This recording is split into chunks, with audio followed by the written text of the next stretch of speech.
በቅናት ባዝኜ ለምን አረጃለሁ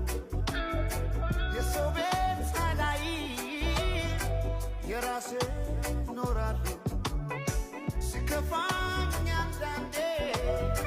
እንደ ሰው ባለቅስም አልጎዳም ጤናዬ ምንም ከኔ